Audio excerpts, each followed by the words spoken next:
Meow meow, it's me. Today's video will be the last video in my flying pig vlog. I was dilly-dallying a lot earlier today, not wanting to do it. I have some trouble finishing things, but I'm excited to be here to record this and to check it off my to-do list. It would be about hashtag this is about running. This is not about running. It's something that Coach Bennett says on the Nike Run Club app, and it points to the fact that a lot of running advice can be taken outside into other areas of your life, like career, your whatever goals it is that you have, relationships, love, whatever. And I think that is a good sign that shows just how of a meditation running is. I think it's not seen like that in the mainstream, but it's really mental and it takes you deep into yourself to know about yourself, to grow yourself and make progress in your life as human. And yeah, this is about running. This 13 pieces of advice are also not about running. Number one, the steps in a journey are the goal themselves. Mind blown. I love this one. You can't just say, I want to do this, I want to do this, I'm going to do this tomorrow, because that is you not doing anything. Each little step towards a goal of yours is the goal itself, okay? Number two, the word passionate. So I used to kind of like the word passionate, I guess, or just whatever about it. And at some point after I graduated and I was applying to my dream jobs, I looked up this word because they were always like, oh yeah, we're just, I look for people that are just passionate about this and whatever. Like, what does that even mean? So I learned that the word passion can also mean sacrifice, and I stopped liking that word after flying pig. I like this word again, and I think a lot of people just don't know what it means. So if you are not willing to make sacrifices for a dream of yours, for yeah, then you're not passionate about this. I've said in another video how, I was feeling kind of restricted about not doing certain other things in my life because of flying pig, because I wanted to do flying pig and I did pig, okay? And that was, money was definitely sacrificed on flying pig. Um a full-time job was sacrificed. Auditions were sacrificed for flying pig. Some voiceover stuff was sacrificed because of flying pig. And these are things that I want to do in my life that were totally put on pause because I was willing to do that sacrifice. And I got that medal and I'm a flying pig. Point number three. If your ooh, oh, this was so good. If your dream came true today, would you be ready? Oh, mind blown. English Gardner said this in one of the Nike Run Club guided runs with Andy Puttycomb and Coach Bennett. And, like, that run is so good. I'm not gonna explain it any further. Number four, start out easy, warm up into it. I feel that with a lot of other stuff in, like, okay, I started singing and I'm super noob at singing, so I'm gonna bring that up because it's something that I want to grow in that's not running. I feel that a lot of times I just kind of want to full on, like, all like full speed ahead in my singing practice, and that is just not like, oh my god, like with running I can't even imagine going full speed ahead unless it's a speed run, and even then there's like relaxed intervals where you're just chilling and trying to recover for the next, like, you can't go full speed ahead on anything. Warm up and like start out easy. You should be like totally relaxed at the beginning of like these things, okay? Because it's the beginning. Number five, do different types of runs. Do not be one of those people that want to do 4 miles in the morning every single morning for like as long as they can, or like a year or whatever. That is just ridiculous. If you think running is boring, you are probably doing it in a boring way, and you are a boring runner. Speed runs, okay, long runs, tempo runs, freaking hill runs, treadmill runs. And I understand that a lot of people want a consistency. They want to, they like their routine. But I had a routine with Flying Pig. Monday, long recovery. Tuesday, speed runs. Thursday, shorter recovery runs. And Saturday, the Saturday long run. And I understand with like singing. Okay, I did the same exact singing exercise routine, like the same 22-minute routine for a long time.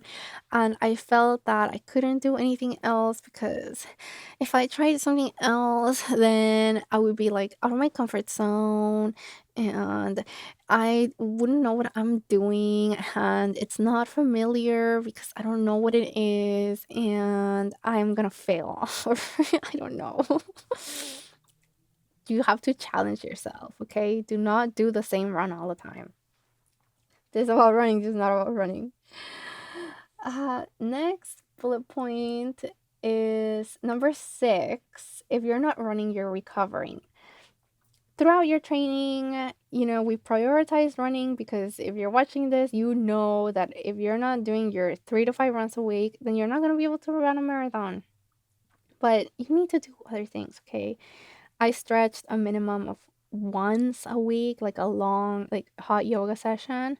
But I would shoot for twice a week for hot yoga, and I would also do some um like my king cobra routine, so like deep back bends and shoulder openers. And your body will tell you that it wants the massage gun, that it wants the foot roller, that it wants the foam roller, that it wants you to rub the like arnica muscle recovery lotion, like please rub it on. Like your body will tell you, and you're gonna have to listen to it because it needs to recover, okay?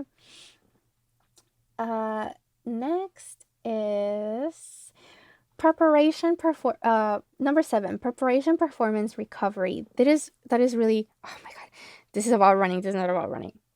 Preparation, prepare, feel comfortable with what you're gonna do some visualization if you need to. Just prepare as best as you can to feel comfortable. The performance, uh, do the best that you can. And then recover for the next time that you do this so that you can progress. Number 8, preparation doesn't just mean, the night before. It can mean up to a week before.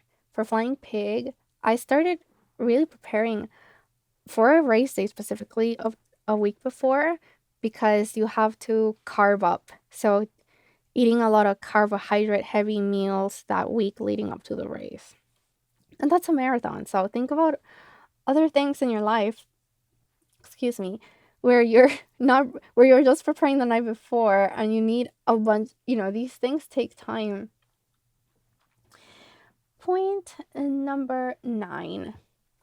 Ugh, this one was like insane for me. Like, you train more than you race. I still really like this one, okay? You train more than you race. I trained for like what, 7 months or something. You know how many times I raced? Once. All the other times we're training. Anything that you want to do on like a race day or a special event or whatever, you have to practice all those other days that you're training because otherwise it's not gonna come. Like, don't practice until, I saw this on Pinterest. Don't practice until you get it right, practice until you can't get it wrong. Something similar to this, let that sink into you. Number 10. This is a big one if you're training for a marathon. The real marathon was the journey itself, was all your training. Race day is just a celebration. Coach Bennett said this one on the audio brief the week before the race, and believe me that it's true.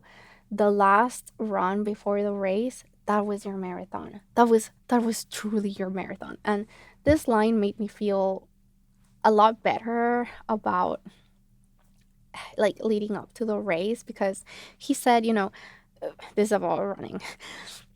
This is not about running. You don't have to prove to anyone that you're a runner. You have nothing to prove to yourself, to anyone. You did this. If you've gotten this far, you did the marathon. And I shared this with someone and she said, yes, it's true. It is one last flex. Celebration. You got this. And if you, like before, preparation, performance, recovery, if you did all of those things throughout your training, marathon, Flying Pig Marathon was kind of breezy, to be honest. Next point is 11. It's a conversation with you, with your body, with your energy, or like if you're training with someone, with whoever else that it is you're running with. And running is just the medium for this conversation. Running is just the vehicle for this. Coach Bennett said this. And you don't have to talk ugly to yourself. It also doesn't have to be like super like love and light and rainbows and whatever. It's just let it be this meditation to connect with yourself. I know that this sounds kind of spiritual, but if you run, you know. With singing, I suck. And no one has told me that I suck. Why didn't anyone tell me that I sucked so bad? And why am I doing this in the first place? I'm never gonna be an advanced singer. Why do this? And oh my god, like, you see this rabbit hole. And I know that some people do this with running. And I understand. I would never talk to myself like that during a run, or before a run, or after a run. But I'm doing this in other areas of my life, which is kind of weird how, as humans, we go into this. But, it's just a way to connect with your body and energy. It doesn't have to be negative, and it's not helping anyone if you're doing negative self talk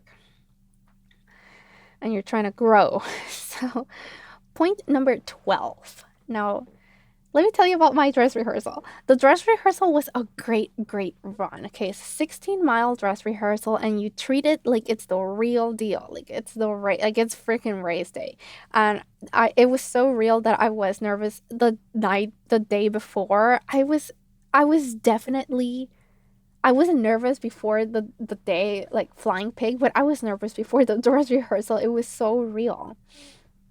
And I had a great run. I was with Coach Bennett, and he asked some questions towards the end about just kind of like, it's something that he does sometimes, running is a conversation.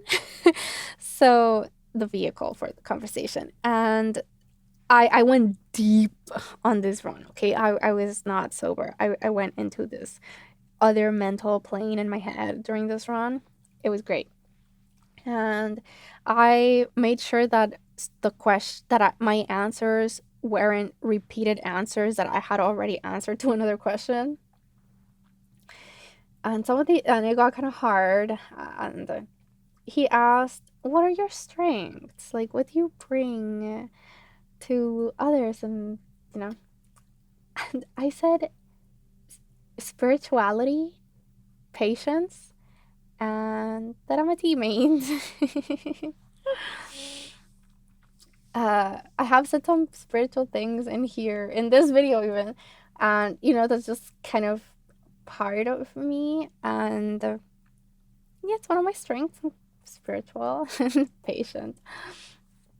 And I try to like uplift others and help and be of service. And another of the questions was, what are you getting out of running? When you go out to a run, what are you seeking to get? And this, like besides fitness, he said, like, what is it that you want? And I said, fresh air. So, like, that is just so sweet and like innocent, and I was like in here deep, right? I said fresh air, and it's, with like bigger goals that you may have in your life, it doesn't have to be this like grandiose thing that you're trying to do and accomplish. Like, if he asked me that, like, at any other time, I would be like, oh my God, I'm a flying pig, and I want to prove to everyone that I'm a flying pig, and like my medal and blah blah blah, and like a year of the pig. But I just apparently my body just likes to go out there for fresh air. Another of the questions was, what are you seeking to get out of a race day? And I said a communal experience. And that was a big epiphany out there on that run. I feel that it is something that I long for, to be to find my tribe is something I really long for. And I mean my career tribe. I don't mean like friends, because not all your friends are part of your tribe. And belong to something, feel like I belong, feel like I am valued, that my skills are this is more like in my career, and I haven't found that. And yeah, to feel like I was part of something bigger than myself and special, and everybody knows that it's special because everybody is in there. So, yeah, and a communal experience. I mean, how often, like, how common are those? Last point, number 13. Always end feeling like you could have done more. This about running? This is not about running. Don't go all out at the beginning. Save your energy. You don't always have to feel completely drained, drenched in sweat afterwards. That is not the point. Um, and Flying Pig, I felt that I could have done like 3 to 4 miles. 4 miles would have definitely been like my max. Definitely could have done like 3 or 4 miles more. That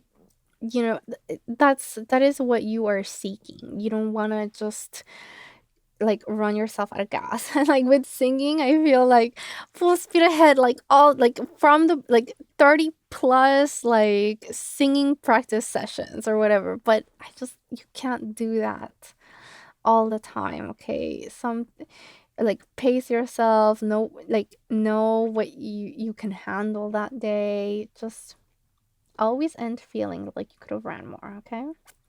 And that was it for Flying Pig Marathon.